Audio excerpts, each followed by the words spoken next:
valvulopatías, 9,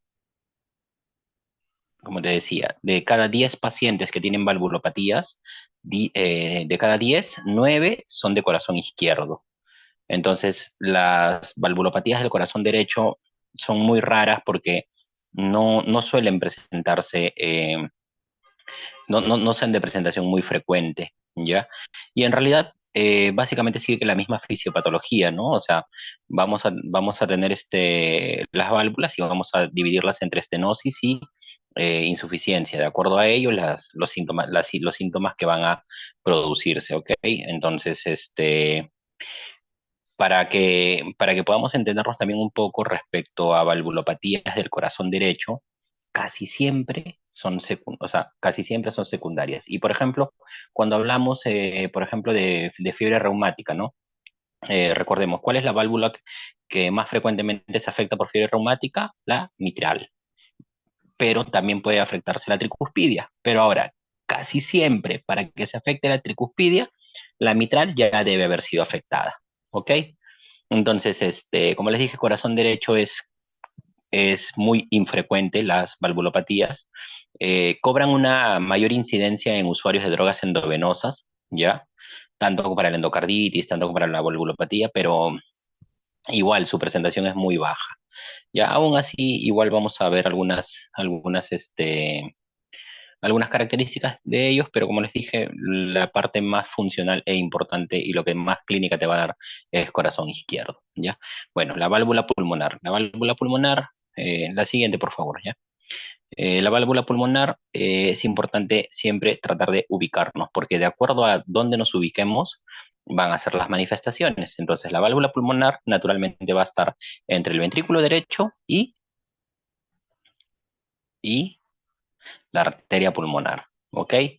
Entonces, quiere decir que esta de aquí, el flujo corriente de sangre debería ser el paso de sangre hacia dónde, hacia los pulmones, ¿no? O sea, tiene que ser una sangre no, una sangre no oxigenada que tiene que ir para que pueda oxigenarse. Un segundo.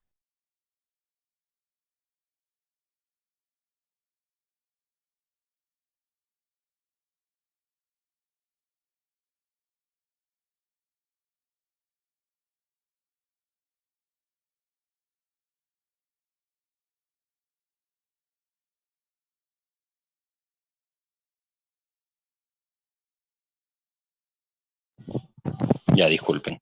Entonces, el tema con la válvula pulmonar, ¿no? Igual que siempre, vamos a tener dos escenarios. Uno en el que no hay una buena apertura de la válvula, ¿ya? Que sería pues una estenosis, y el otro cuando no hay un buen cierre de la misma, que sería una insuficiencia.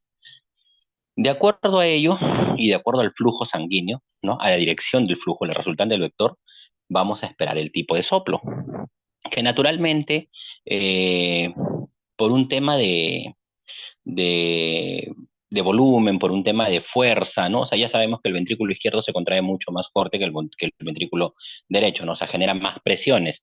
Si bien es cierto, la contracción sigue siendo la misma, pero por la masa muscular genera mucho mayor presión. Entonces, cuando nosotros intentamos escuchar soplos del corazón derecho, son un poco más difíciles de detectar. En realidad, son incluso de un tono más bajo, ¿no?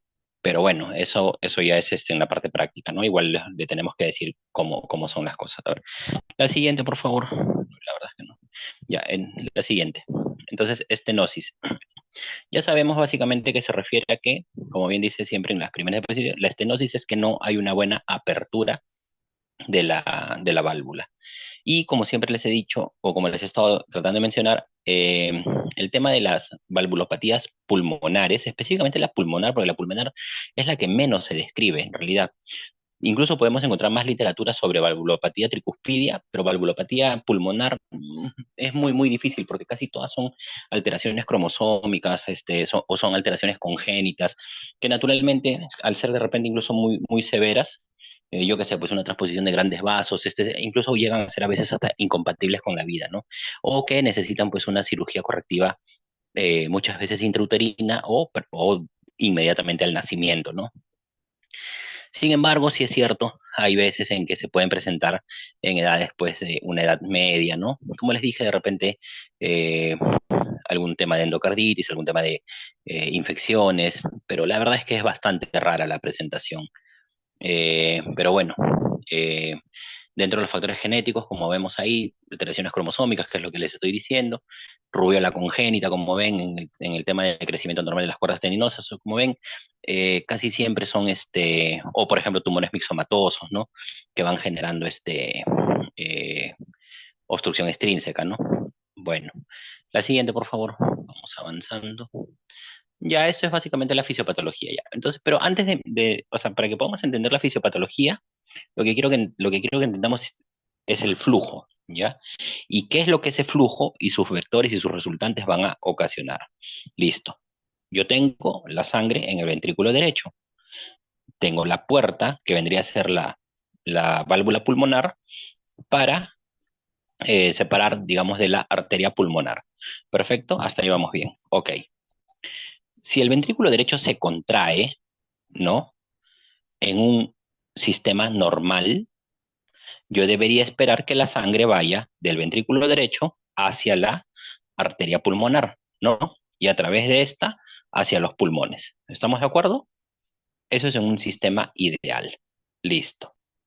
Pero en un tema de una estenosis, yo voy a tener una obstrucción, porque recordemos que la válvula no se abre bien. O sea, y naturalmente, dependiendo del grado de la estenosis, es la sintomatología, ¿no? Una estenosis leve me va a dar síntomas menores, incluso a veces hasta indetectables, ¿no? El paciente puede tener cierto grado de estenosis y será asintomático, y a buenos síntomas, pues, o una estenosis severa ya te va a dar síntomas mucho más, floridos, ¿no? Ya, entonces, esta obstrucción, este bloqueo al flujo, ¿qué es lo que va a generar? Número uno, o sea, como yo les hacía el ejemplo, ¿no? Eh, si yo tengo un bloqueo, si tú estás en una avenida, en el tránsito, y en una vía de dos carriles se bloquea uno, ¿qué va a pasar? Los carros van a seguir avanzando, pero de forma enlentecida, ¿verdad? Porque naturalmente pasas de dos carriles a uno. Es lo mismo. Si tienes un diámetro, por ejemplo, de 4 milímetros, que debería ser el esperado, ¿no? Y eso de ahí pasa, por ejemplo, a 2 milímetros, el flujo que pasa por ahí va a ser relativamente menor o va a tener que tomar un mayor tiempo para poder eliminar todo el contenido, o sea, o todo el volumen sanguíneo, ¿no? Por lo tanto, esa obstrucción al flujo va a generar que haya un mayor tiempo en el vaciamiento del ventrículo derecho. Pero ¿qué más pasa? También se los he dicho varias veces. Eso genera una presión, ¿verdad? Una presión. ¿Por qué? Porque el corazón, digamos, va a querer vencer ese obstáculo. O sea, va a querer siempre, por así decirlo, romper eso que lo está bloqueando. Entonces va a generar una mayor presión. ¿Y eso que va a ocasionar? Que naturalmente primero también haya una hipertrofia del ventrículo derecho. No estoy hablando de dilatación, ¿ah? Porque las presiones generan hipertrofia. Ya en las partes, en la fase muy, muy crónica y muy severa, ya genera dilatación, pero lo primero que se genera es hipertrofia. Y naturalmente va a haber un aumento de la presión y una sobrecarga del volumen del ventrículo derecho. Ya ahí ve, ahí dice hipertrofia. ¿Y esto qué va a hacer? Que naturalmente hay una elevación de la presión venosa. ¿Por qué? Porque toda esta presión siempre tiene que salir hacia un lado. O sea, en un sistema, las presiones al final se tienen que disipar y tienen que ser absorbidas por alguna fuerza. Entonces, en este caso, por ejemplo, en un primer momento, las absorbe el músculo del ventrículo derecho, ¿no? Por eso va a generar una hipertrofia. Eh, pero esto de aquí también puede generar presión retrógrada, ¿no? Y esta presión retrógrada, a la larga, también va a vencer la válvula tricúspide, ¿no? Y va a generar mayor presión, ¿a dónde? A nivel de las venas, vena cava superior, vena cava inferior, y naturalmente eso a través de, por ejemplo, luego se va a manifestar en las venas yugulares, ¿no? Ahora lo vamos a ver. Pero como ves, sigue siendo una presión retrógrada. ¿Y esto qué va a hacer también? Si tengo una obstrucción, o sea, si hay algo que me está limitando el flujo de salida, o sea, del ventrículo derecho, ya hemos dicho que tiene que pasar a la arteria pulmonar para que a través de ella llegue al pulmón, pero yo tengo una obstrucción ahí. Entonces, esta obstrucción va a hacer que el volumen o tome más tiempo en salir o que eventualmente no salga todo ese volumen, ¿no? Entonces va a haber, por así decirlo, una menor cantidad o una menor disponibilidad de sangre para oxigenar. Y si tengo una menor disponibilidad de sangre para oxigenar, luego todo eso bueno, completando la circulación menor para luego ir a la circulación mayor, ¿no? Naturalmente también va a generar cierto grado de, este, ya en este caso sería de hipoxia. Ya no solo sería hipoxemia, sino ya sería hipoxia. Primero va a ser hipoxemia, ¿no? Pero de ahí ya sería hipoxia. Así que es algo que vamos a ver. A ver, creo que me estoy adelantando. A ver, la siguiente.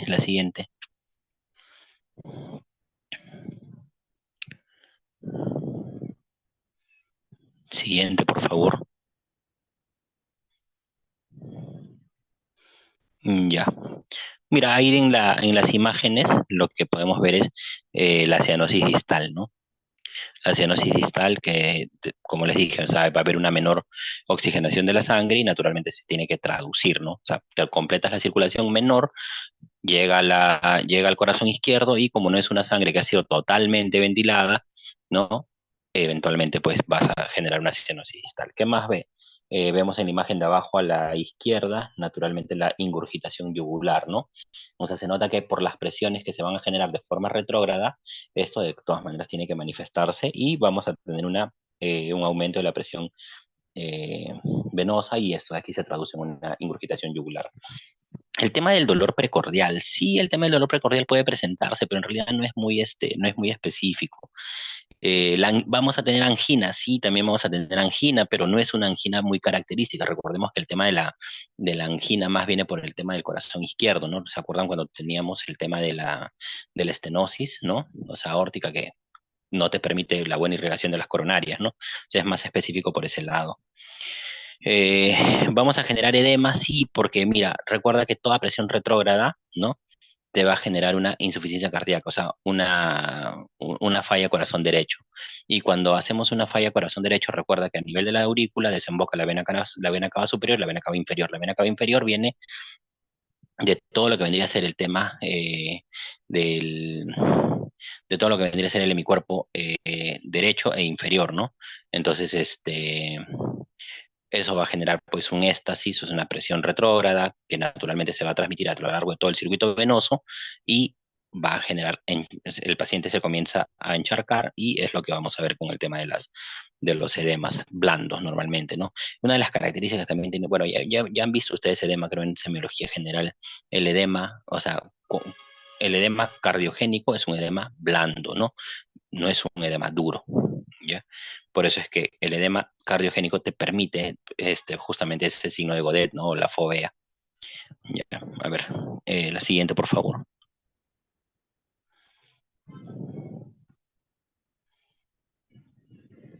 Siguiente, por favor.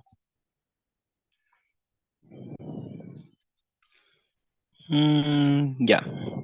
Entonces, para detectar el tema del soplo, si yo tengo la obstrucción nuevamente, ventrículo derecho, luego viene la válvula pulmonar que me comunica con la arteria pulmonar. Ya sabemos que el soplo es un flujo turbulento, ¿no? O sea, el sonido que se hace es por un flujo turbulento. Ok, listo. Ese soplo será en la fase de llenado o será en la fase de expulsión. Naturalmente, si la obstrucción está posterior al ventrículo derecho, ¿no? Y es un tema de que no hay una buena apertura de la válvula, pero sí hay un buen cierre. Este soplo sería un soplo sistólico, ¿no? O sea, un soplo en la fase de contracción, ¿no? Que es un soplo muy similar al de la estenosis, como les dije, o sea, es un soplo, si se dan cuenta, también romboidal, ¿no? pero que tiene menor grado, o sea, el timbre es menor, ¿ya? Y casi siempre solamente lo escuchas en el foco pulmonar, ¿no?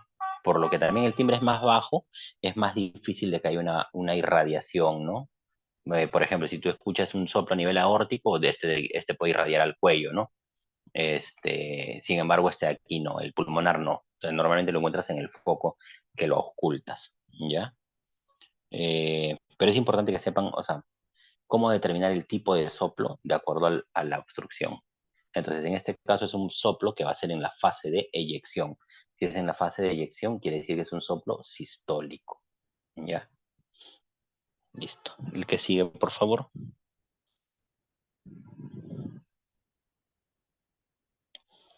Ya, y el tema de la insuficiencia. El tema de la insuficiencia pulmonar, como bien dice ahí, dice no cierra bien. ¿En qué consiste esta vez?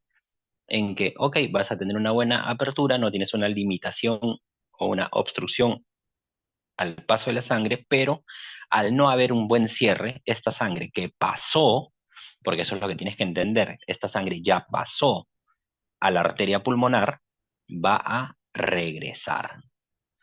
Entonces, cuando esta sangre regresa, lo primero, la siguiente.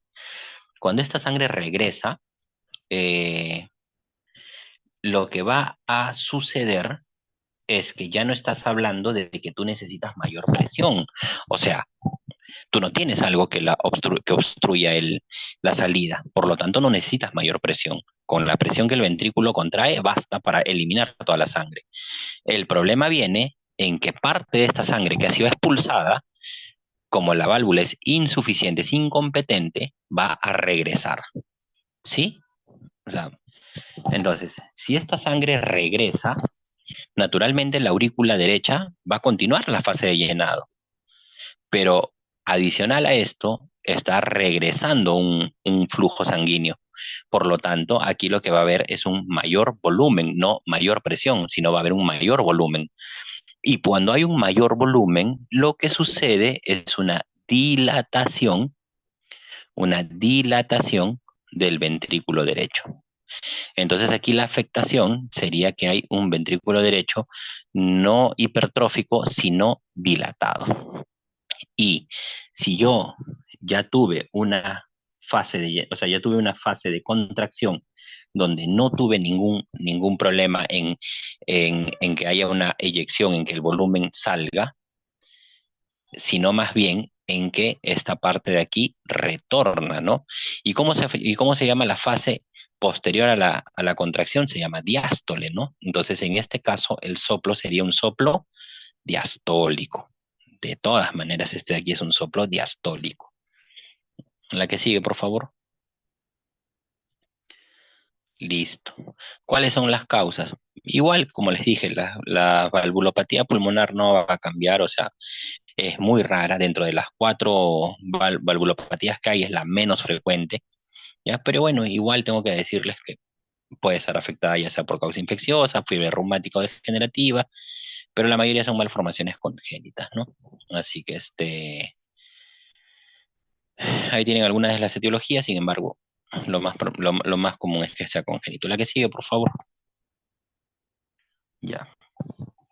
Eso de aquí, ¿qué es lo que sucede? La insuficiencia pulmonar, naturalmente va a haber un reflujo, ¿no? O sea, va a regresar parte de la sangre. ¿Cuándo? Tiene que regresar naturalmente en la diástole, ¿no? Donde las presiones son menores, no va a regresar en la sístole.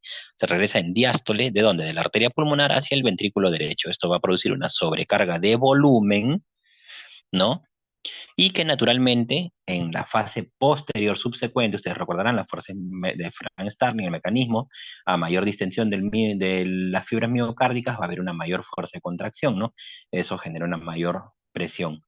Pero lo que ocurre es una dilatación del ventrículo derecho, ¿ok? Dilatación. La que sigue, por favor. ¿Qué más hay? Bueno, el cuadro sigue siendo el mismo, ¿no? O sea, un tema de, un tema de insuficiencia cardíaca derecha, congestiva, o sea, se produce lo mismo. ¿Cuál sería la diferencia aquí? versus, por ejemplo, el tema de la insuficiencia aórtica, es que aquí en el soplo no va a haber un refuerzo presistólico. Recuerden que el refuerzo se debe a la fase o a la contracción auricular, ¿no? No se va a poder ocultar bien un refuerzo presistólico que ecocardiográficamente sí va a haber, pero como les dije, en las valvulopatías de corazón derecho no se puede ocultar bien eso porque como manejan menor presión, el sonido no es tan, no está, o sea, es como si cuando tú escuchas tu música lo pones a volumen 5, ¿listo? Eso es corazón derecho, versus escucharlo a volumen 20, que sería corazón izquierdo, ¿no? O sea, es más o menos para que me puedas entender, ¿ya? Y bueno, todo depende del examen físico siempre, pues, ¿no? Ahora, algo que van a ver, que para el tema de todas las valvulopatías, derechas, semiológicamente, ¿no? Se dice, hay que hacer la maniobra de Rivero-Carvalho. ¿Qué quiere decir la maniobra de Rivero-Carvalho? Es que estos soplos se van a escuchar mejor en la inspiración, porque con cada inspiración que nosotros hagamos, vamos a generar una mejor, no, se genera un mejor llenado de las cavidades derechas. Por lo tanto, al tener un mayor volumen, es como si también el timbre mejorara y lo puedes escuchar mejor, ¿ya? A ver, ¿qué más? La que sigue, por favor. Vamos viendo.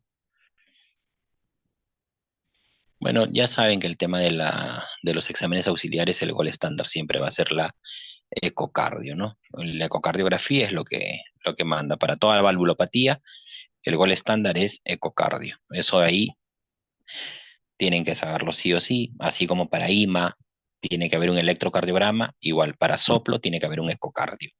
Hay otras pruebas que te dice la guía, ¿ya?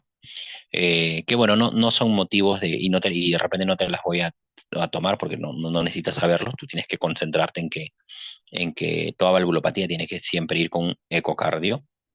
Y el ecocardiograma es transtorácico, ¿ah? Solamente hace CTE, que es el transesofágico, cuando estás planeando la cirugía próxima, o cuando ya estás muy próximo a la cirugía y necesitas ver de repente ya mucho más en detalle, pero con un ecocardio transtorácico es suficiente.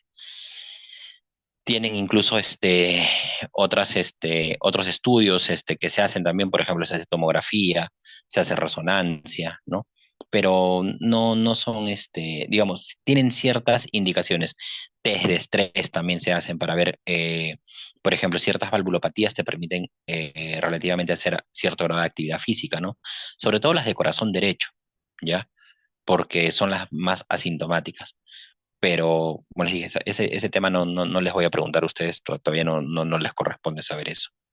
Ya, pero sí quiero que quede claro, ecocardiograma es para valvulopatía, o sea, no va a existir una valvulopatía si no tiene un ecocardiograma, porque no solamente te permite tipificarla, sino también te permite ver el grado de funcionalidad, y naturalmente con ese grado de funcionalidad te va a ver el pronóstico y el manejo, ¿no? O sea, si bien es cierto, las valvulopatías ya hemos quedado que su manejo es quirúrgico, ¿no? Puede ser médico en la primera etapa. Entonces, dependiendo podemos iniciar un manejo médico. La que sigue, por favor. Ya. Y ahora vamos a válvula tricuspidia, que también tenemos que siempre ubicarnos. La anatomía para valvulopatía es importante porque de acuerdo a ello te va a dar la presentación, ¿no? O sea, por ejemplo, si yo te pongo en un examen que el corazón está, voy a inventarme, que el corazón tiene dilatación ventricular y auricular, señale usted si es una estenosis o es una insuficiencia, ¿no? Por ejemplo. Y si es una insuficiencia auriculoventricular o, yo qué sé, ventrículo sistémica, ¿no? Un ejemplo. Entonces, por eso es que la anatomía es importante para poder determinar qué es lo que va a ocurrir, ¿no? En este caso, la válvula tricúspide, ¿dónde se encuentra? Se encuentra corazón derecho, entre la aurícula derecha y el ventrículo derecho. Ok, de acuerdo a su función, ¿no? La que sigue, por favor, ¿no? Vamos a tratar así. Ya, de acuerdo a su función, de acuerdo a lo que nosotros podamos ver, si en caso no hay una buena apertura, ya sabemos que es una estenosis. Y si no hay un buen cierre, ya sabemos que es una insuficiencia. Ya, la que sigue, por favor, es un repaso de anatomía. La anatomía es importante. La que sigue, la que sigue. Mm, igual, nuevamente, la estenosis tricuspidia, al igual que la estenosis mitral, casi todas las valvulopatías son, en este caso, secundarias. Son muy difíciles que sean las primarias. Secundarias a enfermedad, no, ya hemos quedado en que si hay una enfermedad reumática, lo más probable es que la válvula mitral también ya esté afectada, ¿no? Y cosas así. De corazón derecho tienes que saber que es más probable que haya un tema de consumo de drogas endovenosas, ¿no? O naturalmente ya si es da igual secundario, pues a un infarto, ¿no? De todas maneras, porque en la primera clase les dije también, pero síndromes coronarios agudos, por ejemplo, un infarto, ¿no? Te va a dar manifestaciones más agudas que crónicas. Pero bueno, igual puede cursar con un tema de una insuficiencia, ¿no? O una estenosis, ya. La que sigue, por favor. ¿Qué es lo que tenemos que saber de aquí? Bueno, ya. Vamos nuevamente a cómo va el tema. Si hay una estenosis, quiere decir que no abre bien, ¿ok? No abre bien. Quiere decir que el bloqueo va a estar ¿en dónde? Entre la aurícula derecha y ventrículo derecho. Ok. ¿La aurícula maneja grandes presiones? No, la aurícula no maneja presiones. Es más, la aurícula prácticamente llena el ventrículo en una fase pasiva, solamente la última parte de la contracción auricular, que es la fase de llenado, la segunda fase de llenado rápido, ¿no? Pero de ahí prácticamente se llena de forma pasiva. Entonces, en este caso tenemos una obstrucción. Por lo tanto, ¿qué es lo que va a suceder? Que el corazón igual va a querer vencer esta obstrucción y va a aumentar el tema de las presiones. Pero como la aurícula tiene un tejido mucho más débil, mucho más laxo, las manifestaciones suelen ser mucho más rápidas. O sea, no voy a encontrar, por ejemplo, una hipertrofia auricular y después de eso recién voy a encontrar clínica. No, aquí no. Aquí sí voy a encontrar clínica prácticamente desde desde los estadios leves. Porque eso aquí va a generar, como les dije, una presión retrógrada, ¿no? Va a generar una presión retrógrada y esa presión retrógrada, ¿hacia dónde se va a ir?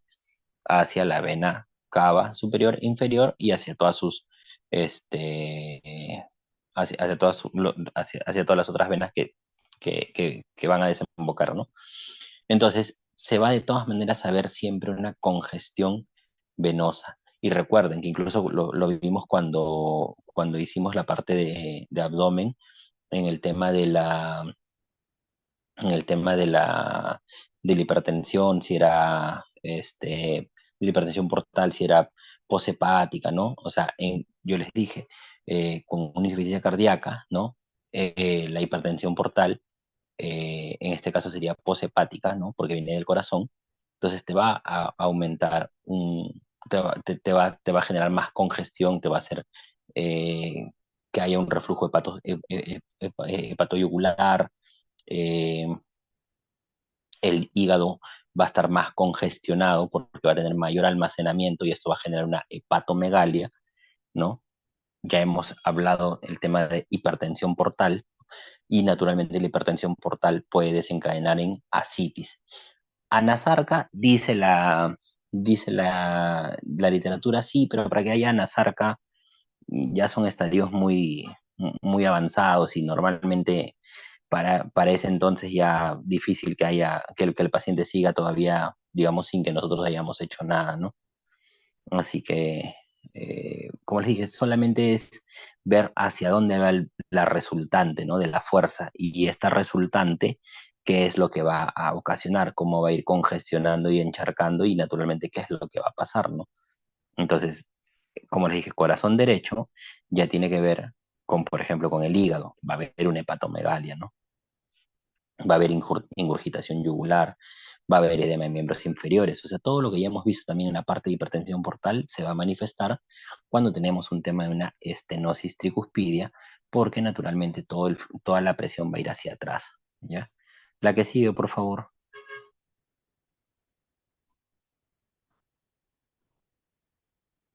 Siguiente.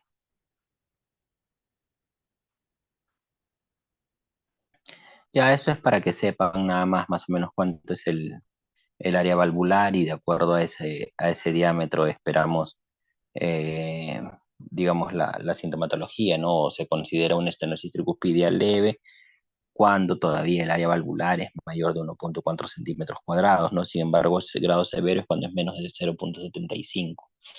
Esto aquí naturalmente lo van a ver con el electrocardiograma. Esto aquí, ¿para qué te va a servir? Para esperar la repercusión o las manifestaciones, ¿no? Pero bueno, se los dejo ahí para que más o menos tengan una idea de qué es lo que se mide, ¿no? La que sigue, por favor. Mm, ya, ya les he dicho lo mismo, ¿no? Hepatomegalia, citis, anasarca. O sea, no, no hay mucho tema. Y nuevamente el tema de todo lo que es valvulopatía de corazón derecho, Rivero Carvalho, o sea, quiere decir que hay una inspiración y se va a escuchar mejor. Ahora, en este caso, en una estenosis tricuspidia, ¿dónde está el bloqueo? El bloqueo está naturalmente entre la aurícula derecha y el ventrículo derecho. Lo que yo quiero hacer es llenar el, el ventrículo derecho.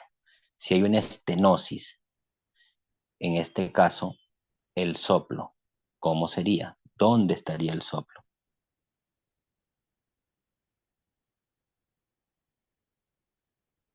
Diástole. Un soplo diastólico, ¿no? A ver, la que sigue para poder Doctor, una verlo mejor. consulta. Cardiomegalia, ¿no? Vamos a tener bueno, es que la cardiomegalia se va a dar, mira, normalmente cuando hay un tema de hipertrofia de cavidades derechas, el corazón, en realidad, ¿dónde se apoya el corazón? El corazón prácticamente se apoya sobre el ventrículo derecho. Entonces, cuando hay con un crecimiento de las cavidades derechas, el corazón se va a notar con una mayor cardiomegalia, pues, ¿no? Así que em, ¿dónde más? ¿Qué más podemos ver? Vena cava dilatada. A ver, la que sigue, por favor, para ir viendo cómo vamos.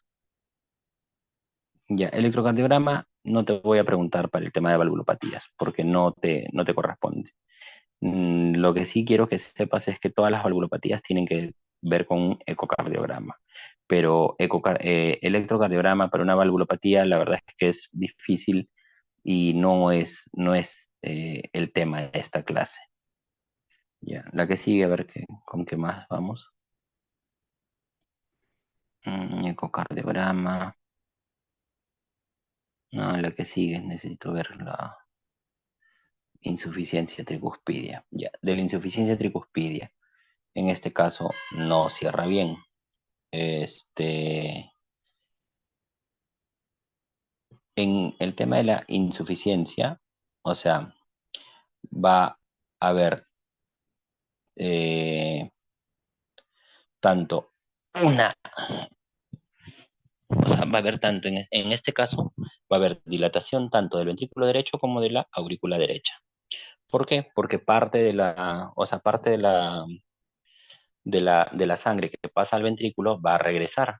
Y también recuerda que cuando haya la fase de cuando haya la contracción ventricular, va a regresar también la, este, la, la sangre. En este caso, el tema del soplo va a ser un soplo sistólico. ¿Por qué? Porque la sangre va a regresar, a diferencia del otro que es en la fase de llenado, ¿no? ¿Cómo se llenan los ventrículos? Los ventrículos se llenan en sístole o en diástole. Se llenan en diástole, ¿no? Por eso es que se genera el soplo. En este caso de la insuficiencia es un soplo sistólico, ¿ya? A ver, la que sigue. Mm, Insuficiencia es lo mismo, lo mismo. Enfermedad de Eichner. Sigue, por favor. Vamos a la parte que nos puede importar. Mm, Sí, pues va a haber dilatación de la aurícula derecha, igual todo el tema congestivo hacia atrás, ¿no? Este, nuevamente, si hay una insuficiencia, la sangre de la aurícula derecha pasa al ventrículo derecho, pasa bien, pero a la hora de la contracción ventricular, ¿no? Va a haber una regurgitación. Por lo tanto, esto aquí es un soplo sistólico, ¿ya? Eso es lo que quiero que entiendas.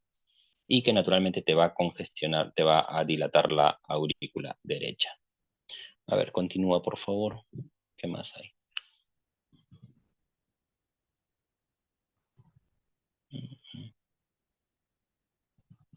No, eso ya lo hemos visto ya. Continúa, la que sigue. Ah, ya. Yo creo que ya con eso tienen todo lo que vendría a ser valvulopatías. Como le dije, la parte más importante es la del corazón izquierdo, ¿no? No solamente por importancia clínica, sino también por frecuencia y afectación. Las valvulopatías del corazón derecho es importante solamente que, o sea, que la sepan, porque ya les dije, 9 de cada 10 pacientes van a tener falla en el corazón izquierdo, ¿ya? Así que bueno, espero haber concluido la clase. Creo que es, creo que no hay más que decir por ahora, salvo tengan alguna duda, algo que no esté claro y listo. Ya está. Ya. Listo, chicos. Ya terminamos las clases con ustedes. No me acuerdo cuándo es el examen. Espero que hayan salido bien en su examen que dimos de, de abdomen, ¿no? De digestivo.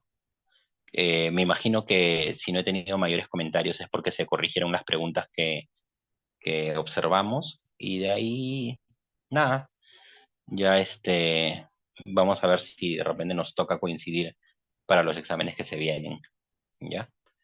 ¿Alguien sabe cuándo es el examen de respiratorio y el examen de cardíaco? El examen de cardio es el 17, Doc, el 17 de Dieci- diciembre. Ya falta un mes Ujú. todavía. Y el de Sí, respi, y el de respi es el 10. 10 de diciembre también, Ujú. ya, para poder empezar a hacer el examen. Tengo que hacer el examen, pues, para... Pero ya hasta ahorita, ¿cuántos exámenes van dando? 5 por ahí. Ah, bueno, ya quiere decir que ya tienen entonces la mayoría de la nota, ¿no? Ya, pues, entonces, espero que estén todos bien. Ya, bueno, ¿alguna duda? Si no, ya para concluir la clase.